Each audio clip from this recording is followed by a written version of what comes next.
Welcome to another episode of the Business Spotlight. I am joined today by our guest, Heather Tomkowski. She is the director and owner of the Greater Las Vegas Academy. Heather, thank you for taking the time and joining us on this episode of the Business Spotlight. And I'm excited to learn more about you and your business. Thank you for having me. I'm excited to be here. Yeah, we're excited to have you on. So Heather, can you tell us a little bit about yourself and what your business does? I started Greater Las Vegas Academy because I hated school growing up. And I realized that the majority of people weren't doing well in school, not because they weren't smart, but because they were made to feel like they weren't smart in one way. And I Mm, discovered a philosophy of 8 multiple intelligences, and it basically highlights everybody's smart in their own way. And that's how we teach. We teach 8 different ways. So everybody gets to feel smart. and I think that's a really important, need, especially in today's world, right? Where we need to be empowered, right? We need to feel inspired, which is why I'm excited to be able to do this spotlight on you. And one question that I really love to ask is, Heather, what do you feel is most misunderstood about your industry specifically?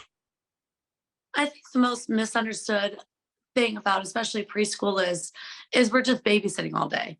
And there's a lot of work that goes into developing curriculum, Mhm. helping the children learn how to manage themselves in a classroom. And there's always that famous poem, everything I learned needed to learn what I learned in kindergarten.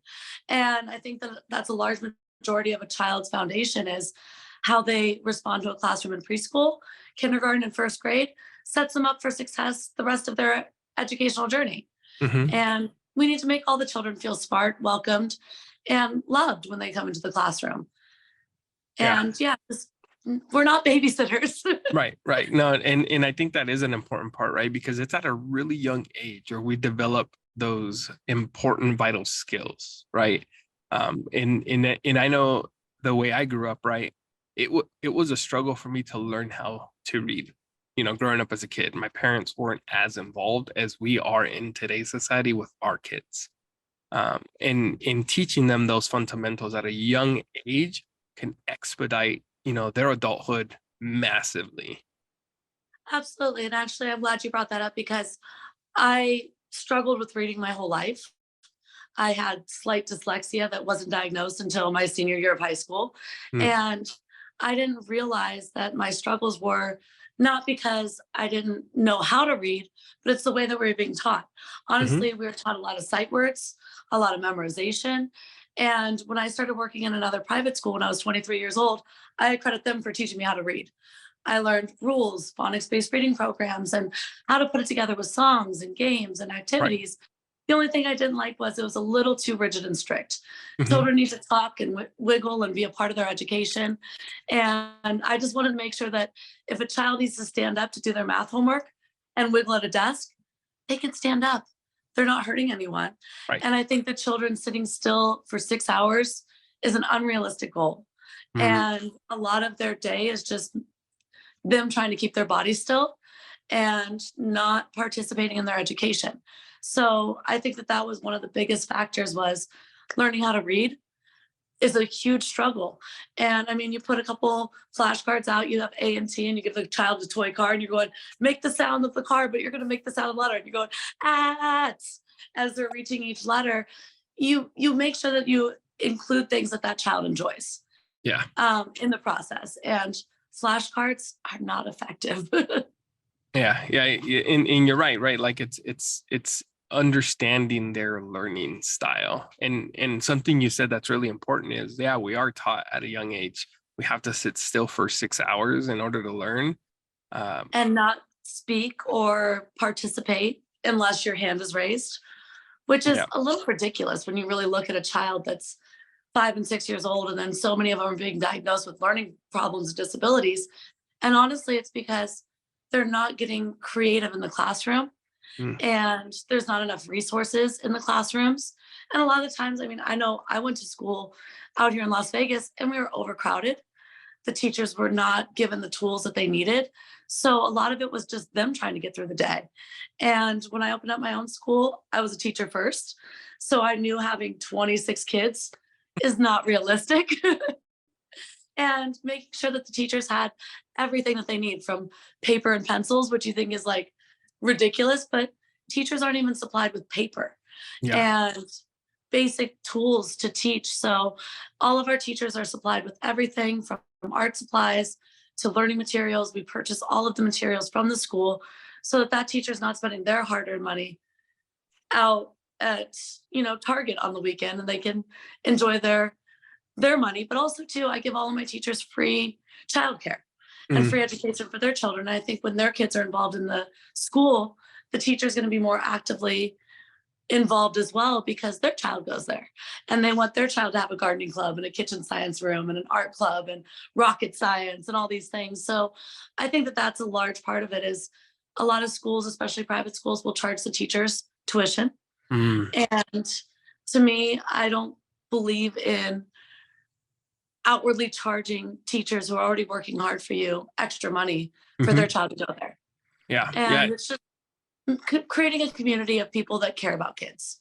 Yeah. So two important things you said right there. And I want to make sure the viewers are picking this up because you're dropping some really good information. Is number one is the community that you're building.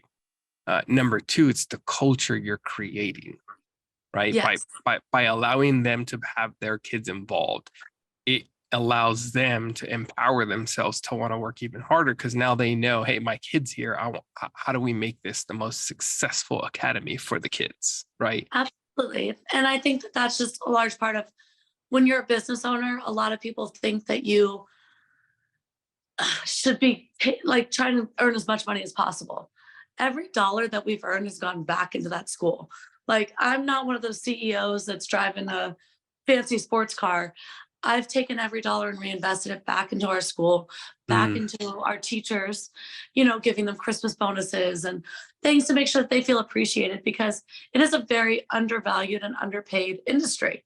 ooh, And I think that that's an unfortunate part of it because these individuals are responsible for raising you and I into what we wanted to be. So mhm. why wouldn't we try to take time to make sure that those individuals feel just as appreciated as a doctor or a lawyer or anybody else in another field? And honestly, I always try to hire somebody that's either smarter than me, that is opposite of my I have my own strengths.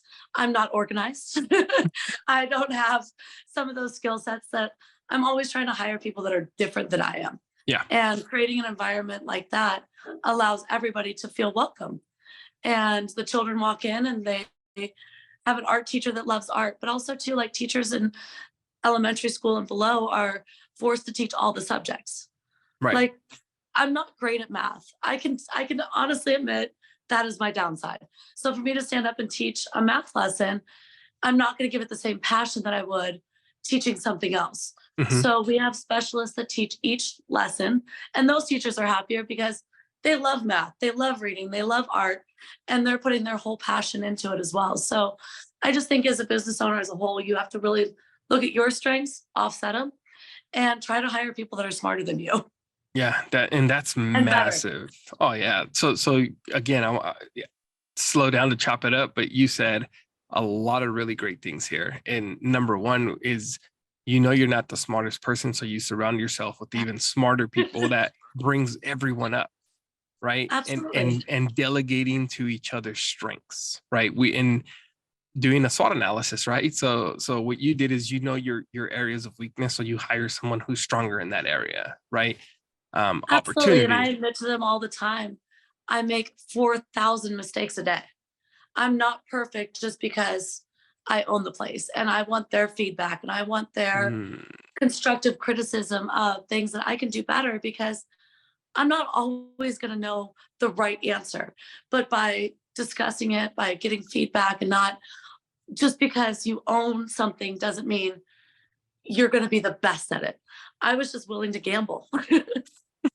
I'm in Las Vegas, so I was willing to take the risk and you know do what I could because I didn't like working for anybody in the school level because even as I made my way up, I was a principal at 28 years old for a mm, private school. And I realized very quickly I was just a puppet repeating what they wanted me to tell the parents and the teachers. And I, would have to fire teachers because their children were sick and they had to miss 4 days of work. And that's corporate policy. And mm, to me, it's just people need allowances to be people. Your child's sick, you need a week off, take the week off. You're a great teacher. You're a great person to our organization. Allow them that 5 minutes because they needed gas in the morning. I know I've been late. I know I've needed time off for my children. So I think there's just a misconception of not allowing people to people, and Yeah. live their lives and value them enough to give those allowances and really work with them. And I think that's what I mean. Since we've opened 7 years ago, almost 8 years, I've had almost the same group of teachers teaching with me. And they followed me from my little tiny school to now this little mini mansion that we're in. Because again, I was willing to take the risk, but they're the ones that make the organization what it is. Mm-hmm. Mm-hmm. Yeah. So you're empowering them to, number one, continue to follow a strong leader is what I'm hearing, right? Because you're doing what you can for them. And that's important because Always. biggest struggle we find right now in the marketplace is I can't find good talent. Yeah. And as a coach, right, what we do is we take a look at company culture. We have to understand you have a mission, a vision, and what is your purpose. And do your employees, right, do they understand what that is? So not necessarily you, but when we're talking to other business owners, 8 out of 10 times they don't. And that's the issue there. And you hit something really, really strong, is that the retention rate for you has been high because they know that it's 100% inclusion. You understand we're human, we make mistakes, but at the same time, you empower them to know that you're going to support them because of their skill set. Absolutely. And that is massive. And I think also when you're, whether I was in a management role or now owning something, I'm always willing to go, I messed up. I need to do that better next time, because if they see that you're willing to do that, they're more willing to admit to their faults or things that they need to improve on. And nobody's ever going to walk into anything and be perfect. Right. And yeah, I've been doing this since I was 16 years old, working with children, and I've watched some amazing teachers and I've learned from them, but I still don't think I'm the best at what I do, because I'm always going to be able to learn from somebody else and gain more skills as I go. So I do watch a lot of other business owners and other entrepreneurs on social media to see what they are. And I think the first 2 years, my biggest mistake was honestly working at my business instead of for my business. I legit had a 6:30 to 6 schedule. I was the janitor in the evenings and I was the opener. And I sat there in the front office, running the front office, as opposed to now I've been able to take a step back, trust the people that I have in charge, and get grants and make connections and really start organizing things on a different level. And this year has been extremely successful because we haven't had to charge parents as much because we've gotten grant dollars in, and teachers have gotten bonuses because of those grants. And it's important to kind of take a step back and go, are you working at your business basically as an employee? Or are you now starting to look at the big picture and working for your business to continue to grow? And that's probably the biggest mistake that I made starting out, was trying to control and be there all the time. And taking a step back, it's been so much more enjoyable to watch the company grow, watch the teachers grow. We have gaming computers and all kinds of cool stuff, because we were able to then get those funds in. And, also too, it's just retention of customers, talking to them, seeing what they need. And when I had children that started with me at 4 and now they're in 6th grade, it's just a good feeling to know that they've committed all the way through. Right. And our program now goes through 8th grade. So That's we started amazing. with the preschool through kindergarten, and then I moved to preschool through 2nd grade, and then we moved into the large building. We're now preschool through 8th grade. And it's cool that I've gotten to see these children grow up, but also I've gotten to know these families so well that they can go, hey, Miss Heather, I don't like that, or that didn't work for my child. And I'm able to take that as good feedback. And I just feel like over the pandemic, a lot of children suffered due to online learning, lack of social skills, not interacting with people. And we're just trying to bring that back as best as we can. But really, as a whole, just give back as much as you can too. don't keep every dollar for yourself. Top ramen's really good, actually. You've given away so much great information, Heather, not just, raising our future leaders, right, through the education system, but just as a business owner, right, in the way you're leading community, leading your team as a, CEO of the Greater Las Vegas Academy. And the viewers should really, really pay attention to what you're saying, because it will help with company culture. It will help with the employee retention, and not only the employee retention, but the client retention, right? The information you've dropped today has been phenomenal. I'm excited to learn more about you. I do have one final question as we wrap up today's business spotlight, but what are you most excited about, coming into 2023? Honestly, I'm most excited to be able to continue to develop our program, but we're really developing our sports program and doing other things. But one of the things that I did when we first opened was free events. Mm, And that's something that we're able to now bring back to the community. And every month we'll have a free event for the children to come out and enjoy a story time with Tinkerbell, wow. or come out and enjoy a free movie in our field, and doing things like that where the community is able, because as a mom, I have 3 little girls. I have expenses as well. And always on the weekend, you're like, what's something I can do that would be entertaining? I've spent all my money on, just living. And with the cost of groceries and gas and childcare and everything going up, we offer these free events. One, it brings children to our school.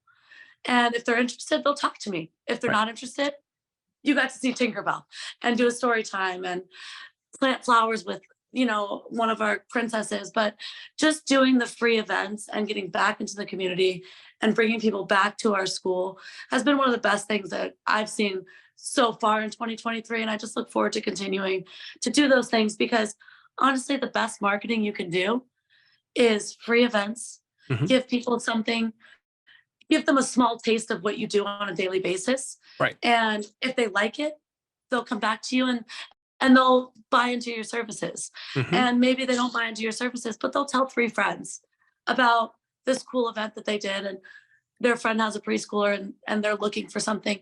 I noticed the biggest advancement in growth for our school was the free events, word of mouth, and people just understanding that we weren't there to take. Right. Because that wasn't my motivation starting this. It was really just, I wanted to create a cool school where children actually wanted to go, and, create something that I was pregnant with my daughter when I started writing the curriculum. I didn't have a car. I would drive my ex-husband to and from work Mhm.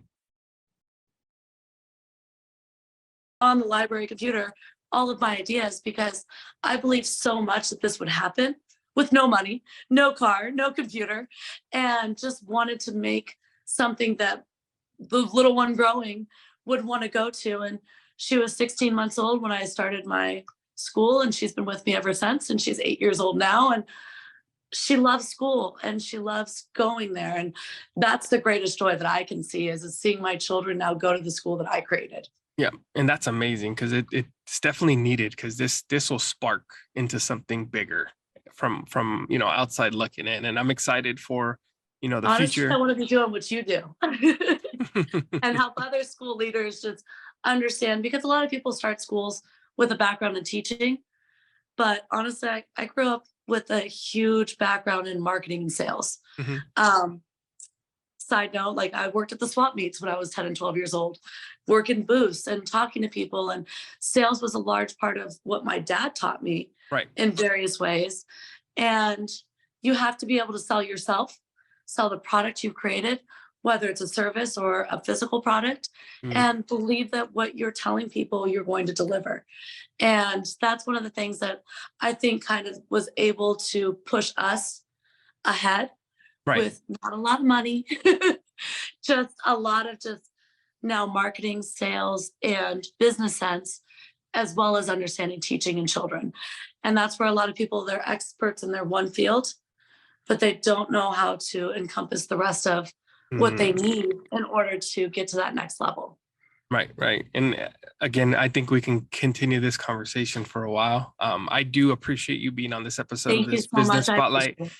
I do have one question I do want to ask before we wrap up. It's what's the best way for people to get a hold of you or get in contact with you if they're wanting, to expand and get a hold of you for how to apply to the school or any offers you guys are offering right now. Absolutely, of course. And I appreciate you putting that out there because we do have our website. You can Google Greater Las Vegas Academy Mhm. and we will come right to the top, guaranteed. Um, and that way you can check in and see our free events going on. We have summer camp coming up. We're going to be running sports clinics as well as robotics and computer programming classes and really catering to those older students. And our younger students are going to continue with our weekly themes with fun events going on every single week. And we're just creating an environment where your child's going to love going to school because we know that every child learns differently. And we Mhm. know that your child's smart just in their own way. And we have to bring that out in them. And it's our job as teachers to advance them in their education. Agreed, 100%. Well, again, Heather, thank you for being on this episode of the Business Spotlight, and I look forward to connecting with you. Thank you. Have a great day.